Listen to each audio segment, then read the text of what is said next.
estas definiciones nos van a permitir llegar a la probabilidad a posteriori. Ya tenemos la definición de probabilidad a priori, densidad condicional, y también tenemos la medida, que es el brillo que acabamos de medir o el dato que acabamos de sacar. La probabilidad a posteriori, para que no pierdan el foco, digamos, lo que queremos hacer es llegar a una definición de un clasificador estadístico, basada en esta serie de definiciones de probabilidad.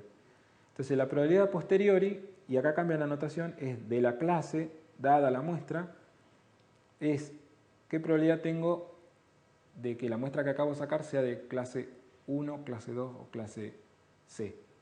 ¿Qué probabilidad que tengo? Si tengo 4 millones, ¿qué probabilidad tengo que sea sano o enfermo ese individuo? O si tengo el brillo 45, ¿cuál es la probabilidad que sea un 0 o que sea un 9? Y esa ya es una pregunta mucho más cercana a lo que estamos buscando, porque nosotros ponemos el patrón en el sistema como entrada y es lo que le damos al clasificador. Le decimos que el brillo es 45 o que los glóbulos rojos están en 3 millones y lo que estamos buscando del sistema es que nos diga sano, enfermo o 0 o 9. Entonces, esa probabilidad se calcula mediante la regla de Bayes, que es el producto, como vemos acá en la fórmula, de la densidad condicional por la a priori sobre la probabilidad incondicional. Entonces, es una relación entre las tres primeras definiciones que hemos visto. Ahora bien, esta definición nos va a permitir llegar al clasificador estadístico, ya que tenemos, en la izquierda tenemos las mismas curvas que ya sabíamos, ¿no? O sea, tenemos la probabilidad del 0, la probabilidad del 9 y la suma de las dos, que es la curva en negro. Fíjense, si yo ahora calculo, dadas esas tres, calculo la probabilidad que acabo de definir, la probabilidad a posteriori, voy a obtener la curva de la derecha, donde veo cuál es la probabilidad a posteriori del 0, es la curva en rojo, y cuál es la probabilidad a posteriori del 9, es la curva en azul. Y acá hay algo muy particular, que es, hay una gran cantidad de valores de 0, de brillo, donde la probabilidad a posteriori del 0 vale 1, que es todo el inicio de esta curva. Y por lo tanto la probabilidad a posteriori del 9 vale 0. Y sobre los brillos muy altos, tenemos la probabilidad a posteriori del 9 es muy alta, cercana a 1, no necesariamente 1. Y la probabilidad a posteriori del 0 es muy baja, cercana a 0. Y esto ya es básicamente lo que estoy buscando.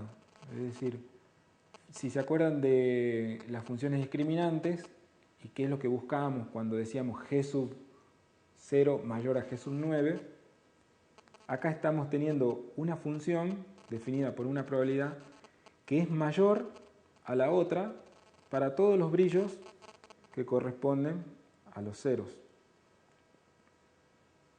Y por otro lado, la segunda función, la de los 9, es mayor, su brillo es mayor a la otra, o su nivel de probabilidad, para todos aquellos brillos altos. Entonces, una idea para un clasificador ya podría ser construir un clasificador estadístico basado en probabilidades a posteriori. Es decir, usar estas probabilidades que acabamos de definir como las funciones discriminantes. Por supuesto, en la zona central, si se fijan, en la zona central es donde tenemos la zona de máxima incerteza del sistema. Si nos viene un brillo 43, por ejemplo, voy a tener el punto donde se cruzan las dos, que era equivalente a la frontera de decisión que habíamos definido previamente. En ese punto no puedo decir que la probabilidad posteriori del 0 es mayor que la del 9, ni viceversa, entonces ahí es donde tengo la máxima incerteza en el sistema. Bien, entonces, esa es justamente la idea del clasificador de Bayes, que es un clasificador estadístico teórico de mínimo error, que es lo mejor que podríamos hacer, digamos. Que es construir un clasificador usando las probabilidades a posteriori como funciones discriminantes. Luego el máximo, que era ¿se acuerdan? El bloquecito de salida de ese clasificador, es simplemente la clase que maximiza esta expresión, la probabilidad a posteriori dada la muestra. Bien, y entonces el clasificador de Bayes es el que nos queda aquí definido, G sub i igual a la probabilidad a posteriori de la iésima clase. Luego es simplemente juntar las probabilidades posteriores de todas las clases y con eso conformamos el clasificador de Bayes, un clasificador bayesiano, etc. Acá hay algunas formulaciones equivalentes. Por ejemplo, ya que la probabilidad conjunta P de X es la misma para todas las clases, puedo sacarla de la expresión y obtener una expresión equivalente basada solamente en el numerador de la expresión anterior. Y luego, como hay un producto de probabilidades, puedo aplicar una función monótona creciente como el logaritmo para separarlo a esa expresión en una suma, lo cual va a facilitar después la expresión final de los clasificadores. Son todos equivalentes. Lo bueno de este clasificador es que su error es mínimo. Mejor que este clasificador no podemos hacer, y para medir el error, digamos, hay que decir, como estamos viendo recién, 1 menos la máxima probabilidad posteriori. Es decir, si volvemos a la gráfica, supongamos que tengo un brillo de entrada 30. Para un brillo de entrada 30, ¿cuál es la probabilidad posterior del 0? 1. 1 menos el máximo de las dos, 1 menos 1, 0. O sea que la probabilidad de errarle cuando el brillo es 30 es 0. O sea, estoy totalmente seguro de que si el brillo es 20, 25, 30, 35, el dígito escrito va a ser un 0. ¿Cuál era la probabilidad de errarle? ¿Cuál es la probabilidad de error cuando el brillo es 40, por ejemplo? Entonces, en este caso tengo brillo de entrada 40, una probabilidad posterior es 0,8 y la otra es 0,2. ¿Okay? Entonces, una menos el máximo, una menos 0,8 va a ser 0,2. Ahí tengo ya un 20% de error cuando el brillo es 40. Ese mismo comportamiento entonces se puede calcular para todos los brillos de entrada y obtener su integral, que es la probabilidad de error de ese clasificador. ¿Cuál es la probabilidad de errarle para todos los brillos de entrada? Bien, entonces decimos que ese es el error mínimo teórico que puede lograr un clasificador. ¿Y cuáles los problemas que tenemos para calcular ese error? Porque si pudiéramos calcularlo, tendríamos solucionado ya el problema, ¿no? Pero, fíjense, la probabilidad a priori de la clase. Decíamos, ¿cuál es la probabilidad de encontrar individuos sanos o individuos anémicos en una población? Puede ser que nunca conozcamos el valor exacto de esa probabilidad.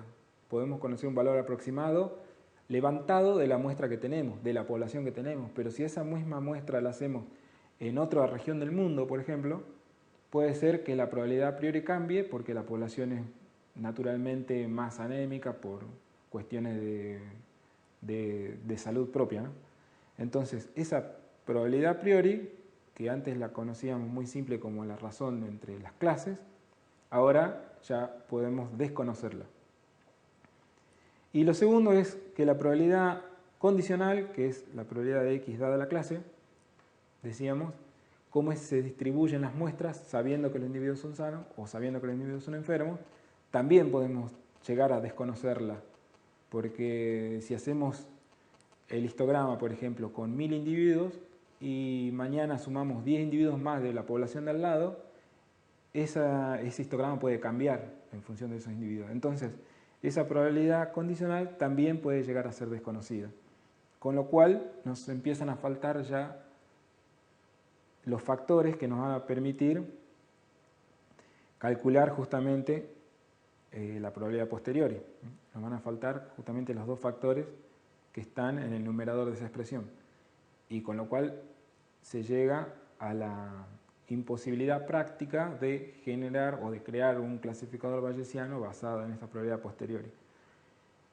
Y todo lo que van a aprender en la materia son métodos que aproximan, métodos que intentan generar sistemas que aproximen su error al clasificador bayesiano. Entonces, el clasificador bayesiano es una cota de error mínima al cual luego, por ejemplo, mediante redes neuronales o clasificadores gaussianos, etc., se intenta llegar a un error parecido al error de Bayes lo más cercano posible.